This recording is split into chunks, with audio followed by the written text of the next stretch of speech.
Alfred Wegener के बारे में हम लोग पढ़ चुके थे। अल्फ्रेड वेगनर ने क्या कहा था कि कॉन्टिनेंट, पैंजिया टूटने के बाद कॉन्टिनेंट अलग अलग ड्रिफ्ट कर रहा है। ड्रिफ्ट का मतलब होता है जा रहा है। इसीलिए अल्फ्रेड ने जो बोला उस थ्योरी को बोलते हैं अल्फ्रेड वेगनर थ्योरी। क्या बोलते हैं? और उसी का नाम है कॉन्टिनेंटल ड्रिफ्ट थ्योरी। क्या है उसका नाम? Continental drift theory. Drift theory किसने दिया था? ये अल्फ्रेड वेगनर। किसने दिया था? Alfred Wegener. इसके बारे में पढ़ चुके हैं कि भाई अल्फ्रेड वेगनर साहब ने क्या कहा कि एक पेंजिया था, वो टूटा। वो अलग बात है कि वो किसी और फोर्स से टूटा जो उस फोर्स को माना नहीं गया, और वो फोर्स उस पेंजिया को अलग अलग तरीके में तोड़ा, अलग अलग कॉन्टिनेंट में तोड़ा, और ये कॉन्टिनेंट अभी भी ऐसे ऐसे चलता जा रहा है। इसी को बोला गया कॉन्टिनेंट ड्रिफ्ट कर रहा है। कॉन्टिनेंट ड्रिफ्ट कर रहा है, कॉन्टिनेंट ड्रिफ्ट कर रहा है, इसलिए इस ड्रिफ्ट का नाम, इस पूरे थ्योरी का नाम क्या रखा गया? Continental drift theory. लेकिन कॉन्टिनेंटल ड्रिफ्ट थ्योरी को माना नहीं गया। क्यों नहीं माना गया? क्योंकि बड़ा अजीब ही कारण बताया था। क्या चीज़? कि वो टाइड आता है पानी में, ऐसे ज्वार आता है, वो ज्वार जो उसको धकेल कर धक्का दे देकर इस कॉन्टिनेंट को अलग कर दिया, है ना। दूसरा कारण ये बताया कि भाई वो मून और चांद जो ऊपर खींचता है ऐसे, ग्रेविटेशन, उसकी वजह से ये कॉन्टिनेंट भी थोड़ा बहुत खिंचाया, है ना। थोड़ा सा नॉर्थ में गया, थोड़ा सा साउथ में गया, थोड़ा सा ईस्ट वेस्ट में गया। तो ये थोड़ा बेतुका सा था, इसलिए लोगों ने माना नहीं। तो 1920 में सदमे में मर गए बेचारे। ठीक है। अब बताओ, इसी दौरान बीच में ही एक चचा और आए, उनका नाम क्या था? Arthur Holmes. क्या नाम था? Arthur Holmes. क्या नाम था इनका? Arthur Holmes. ये तो देख चुके थे। ये असल में साथ में ही काम कर रहे थे, यानी उससे रिलेटेड ही काम कर रहे थे। वेगनर साहब जिस टाइम काम कर रहे थे उसी टाइम ये आर्थर होम्स भी काम कर रहे थे। ये थोड़ा अलग लेवल पे काम कर रहे थे, है ना। वेगनर साहब क्या कर रहे थे? कॉन्टिनेंट कैसे टहल रहा है पानी के अंदर, ठीक। अल्फ्रेड वेगनर साहब थोड़ा उल्टा चल रहे थे। वो क्या कर रहे थे? जमीन के अंदर की बात कर रहे थे। ये बोल रहे थे कि ये अगर मान लो ये क्या है, जमीन का सरफेस है, अर्थ सरफेस है, ठीक है। तो इन्होंने क्या बोला कि भाई साहब यहां पर जो है ना,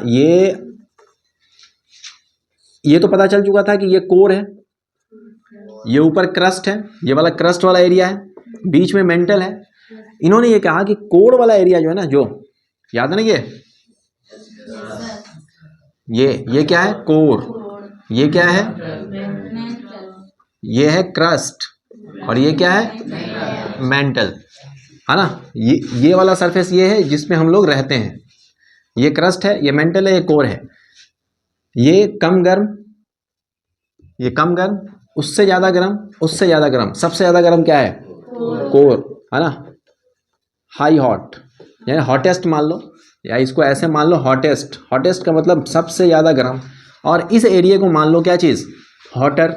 गर्म तो ये भी है, इसके नीचे जाओगे तो गर्म तो ये भी है, लेकिन ये हॉटेस्ट है, सबसे ज़्यादा गर्म है, और ये थोड़ा कम गर्म है इसके मुकाबले, लेकिन है बहुत गर्म। तो आर्थर होम्स ने क्या कहा कि अगर ये हॉटेस्ट है, यहाँ पे टेम्परेचर बहुत ज़्यादा है, तो इसके आसपास से, मेंटल वाले रीजन से, यहाँ से बहुत सारा मटेरियल, क्योंकि ये बताओ, याद करो किस चीज़ से बना होता है? ये सियाल से बना होता है। सियाल सीमा से। किससे बना होता है? सीमा से। सिलिकॉन एंड मैग्नीशियम, ये किससे बना होता है? सियाल। सियाल का मतलब है सिलिकॉन एंड अल्युमिनियम। और ये किससे बना होता है? ये नीफे चचा से होता है। निकेल और फेरस। फेरस का मतलब आयरन। लिख नहीं रहा हूँ, ध्यान से याद रखना इसको। Silicon aluminium, silicon magnesium, nickel and ferrous, यानी आयरन। ये सारा मटेरियल, और बहुत सारे मटेरियल है, मिनरल्स वगैरह है, तो ये सब यहाँ पे हाई हॉट है, तो ये गल पचकर मोल्टन स्टेट में आ जाएगा। पानी जैसा होगा कि नहीं? होगा कि नहीं? तो इन्होंने एक कॉन्सेप्ट दिया कि जब ये गर्म होता है ना, तो किसी भी चीज़ को गर्म करते हो तो वो ऊपर की तरफ उठता है। ये पता है? किसी भी चीज़ को गर्म करते हो, जैसे पानी अगर गर्म करो तो पानी गर्म होने के बाद वो ऊपर उबलना स्टार्ट होता है। थोड़ा और ज़्यादा गर्म कर दो तो भाप बाहर की तरफ निकलना हो जाएगा। यही भाप जब ऊपर की तरफ जाता है, ठंडा होने के बाद फिर वापस नीचे चला आता है पानी बनकर। ये होता है ना। तो यहाँ पर भी वही हो रहा है। आर्थर होम्स ने क्या कहा कि यहाँ पर ये गर्म है, लिक्विड बन गया, हॉट है, हॉटेस्ट है, बहुत ज़्यादा टेम्परेचर है इसके मुकाबले, तो ये लिक्विड बन गया। और ये लिक्विड बनने के बाद जब ज़्यादा गर्म है तो ये ऊपर की तरफ उठेगा कि नहीं उठेगा? ऊपर की तरफ उठेगा कि नहीं उठेगा? ये उठेगा। लेकिन जैसे जैसे ऊपर उठेगा ऐसे उठता जा रहा है, उठता जा रहा है, धीरे धीरे ठंडा होता जाएगा कि नहीं? ठंडा होने का मतलब ये नहीं कि पानी जैसा ठंडा हो जाएगा, इसके मुकाबले ठंडा होगा, लेकिन अभी भी वो बहुत ज़्यादा गर्म है, ठीक है। और ये जब मोल्टन स्टेट में चला जाता है पानी जैसा, तो इसको क्या बोलते हैं? इसको बोलते हैं लावा। क्या बोलते हैं? क्या बोलते हैं इसे? लावा। क्या बोलते हैं इसे? लावा। अब ये ऊपर की तरफ उल्टा बोल दिया, इसे मैग्मा बोलते हैं। क्या बोलते हैं? लावा ऊपर बोलते हैं, इसे बोलते हैं मैग्मा, ठीक है। ये मोल्टन स्टेट जो है, ये मैग्मा, ये धीरे धीरे ऊपर उठेगा, ऊपर उठता गया, लेकिन इसके मुकाबले जैसे ही ठंडा आएगा, ये यहाँ देखो, यहाँ आने के बाद ऊपर निकल नहीं रहा है, ये अपना रास्ता चेंज कर लेगा ऐसे, ठीक है, ऐसे रास्ता चेंज कर लेगा। अब जैसे ये इसके मुकाबले थोड़ा ठंडा होगा, ये नीचे की तरफ आना स्टार्ट हो जाएगा। जब कोई चीज़ ठंडा होता है तो वो नीचे की तरफ डीप होना स्टार्ट होता है, नीचे की तरफ गिरना स्टार्ट होता है, ऊपर निकल नहीं सकता क्योंकि ऊपर से क्रस्ट का ये लेयर इसको रोक के रखे हुआ है, ऊपर जाना ही नहीं दे रहा है, तो ये घूम जाएगा ऐसे। फिर ये यहाँ से निकल रहा है, अच्छा ये नीचे क्यों घूम रहा है? क्योंकि यहाँ से ये ऊपर की तरफ उठ रहा है, यहाँ पे जगह खाली हो रहा है कि नहीं? जगह खाली हो रहा है, तो ये वाला एरिया फिर इसको भरने आएगा कि नहीं आएगा? आएगा। आर्थर होम्स ने ये दिखा दिया। आर्थर होम्स ने क्या कहा कि भाई यहाँ पे मोल्टन स्टेट है, गर्म है, यहाँ इसके मुकाबले रिलेटिवली यहाँ पर ठंडा है, लेकिन यहाँ भी हॉटर है, बिल्कुल ठंडा नहीं। ये ऊपर की तरफ उठेगा, यहाँ जगह खाली होगा, ये ऊपर की तरफ निकलने की कोशिश करेगा, लेकिन ये मैग्मा इसको यहाँ पर रोक कर इसे वापस घुमा देगा, ऐसे वापस ऐसे घुमा देगा। ये घुमा दिया क्योंकि यहाँ जगह खाली है, तो इसकी जगह लेने के लिए ये वापस ये लोग यहाँ चले आएंगे, ठीक। और ये कंटिन्यू फिर यहाँ पर आएंगे, गर्म होगा, फिर ये वापस जाएगा, फिर ऐसे टहलता रहेगा। ये लगातार जो ऐसे चलता हुआ जा रहा है, इसको इन्होंने कहा कन्वेक्शन। कन्वेक्शन का नाम सुने हो? हीट का ट्रांसफर 3 तरीके से होता है, एक होता है कंडक्शन, एक होता है कन्वेक्शन। कंडक्शन का मतलब होता है इसे गर्म कर दो, देखो कंडक्शन का मतलब होता है कि तुम इसे गर्म कर दो, यहाँ पे कोई चीज़ गर्म करो, ये धीरे धीरे अपने आप गर्म होता चला जाएगा। इस तरह से जो हीट आगे की तरफ बढ़ता है उसको बोलते हैं कंडक्शन। क्या बोलते हैं उसे? कंडक्शन।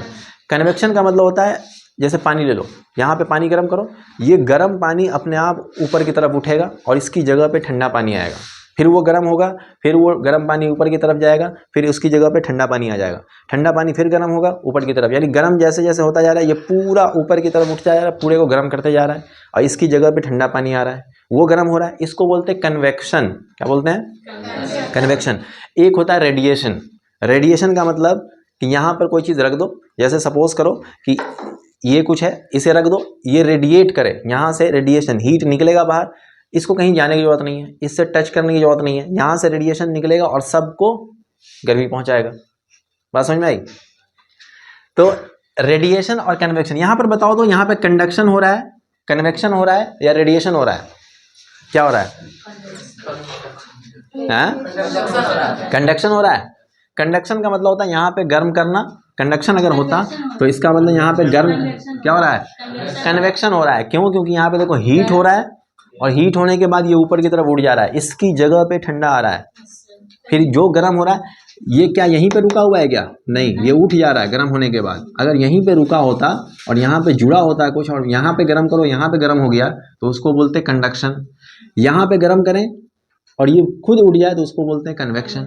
और ये कहीं भी नहीं जाए, अकेला यहीं पे पड़ा रहे और गर्म हो और यहाँ से हीट निकलता रहे, इसके बीच में हवा रहे बिल्कुल या कुछ भी नहीं रहे, तब उसको बोलते क्या चीज़? रेडिएशन। लेकिन यहाँ पर क्या हो रहा है? यहाँ पर तो गर्म हो रहा है, गर्म होने का खुद उठ रहा है ऊपर की तरफ, तो कन्वेक्शन होगा कि नहीं होगा? तो इसको आर्थर होम्स ने क्या कहा? Convective current. क्या बोला इसे? Convective current. इन्होंने क्या कहा? Convective current.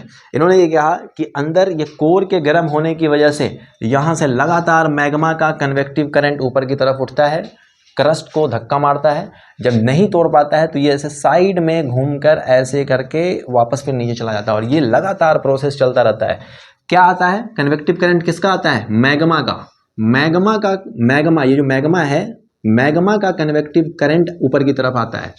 यही कभी कभार देखते होगे ये मैग्मा क्रस्ट को फाड़ कर बाहर की तरफ निकल जाता है, जब ये बाहर की तरफ निकल जाएगा तो उसको बोल देते हैं लावा।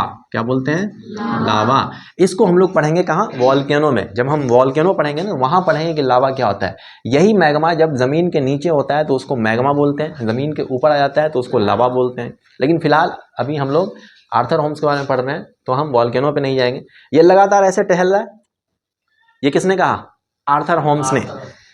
और इन्होंने ये कह दिया कि अगर ये सपोज करो कि ये लगातार मैग्मा आकर यहाँ पे स्ट्राइक कर रहा है और बहुत ज़्यादा एनर्जी है इसके पास, बहुत ज़्यादा एनर्जी है क्योंकि हीटेड है, लगातार अगर इस पर स्ट्राइक कर रहा है और साथ में ऐसे हो रहा है, तो बताओ ये क्रस्ट को ऐसे पकड़ के खींचेगा कि नहीं खींचेगा?